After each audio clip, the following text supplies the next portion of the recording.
The Roman Catholic Diocese of Orange in Southern California is settling 4 sex abuse cases. They're the first cases to be settled since the diocese reached a $100 million settlement with some 90 alleged victims of sex abuse in 2004. The first of the new lawsuits, set for trial later this month, involved allegations of abuse at a high school under the authority of the diocese. The Associated Press spoke to former students of the school before the settlement. I was abused at Mater Dei beginning in about 1996, from 1996 to 1998. It was easily one of the most life-changing experiences of my life. It scarred me more than I think anything else that's ever happened to me. Sarah Gray and Joelle Castix are both graduates of Mater Dei High School in Santa Ana, California. They graduated a decade apart, Sarah in the 90s, Joelle in the 80s, but they share a common and painful experience from their time at Mater Dei, where they both say they were sexually abused by members of the school's staff.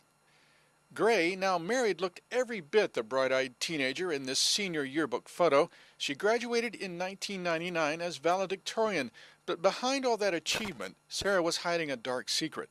During her school years at Mater Dei, Sarah says she was sexually abused by a Mater Dei teacher, the school's choir director.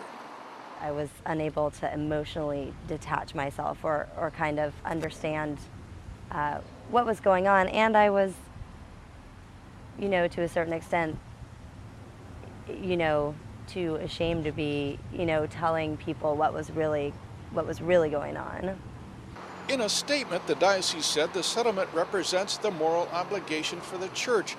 They also say an independent panel gave Mater Dei a positive review earlier this year and that there is no pattern of misconduct at the school. But a decade before Sarah Gray was at Mater Dei, Joelle Castix says she too was abused by another of the school's teachers, the choir director at the time. Joelle's case was eventually part of the $100 million settlement paid out by the Diocese of Orange in 2004 with alleged abuse victims.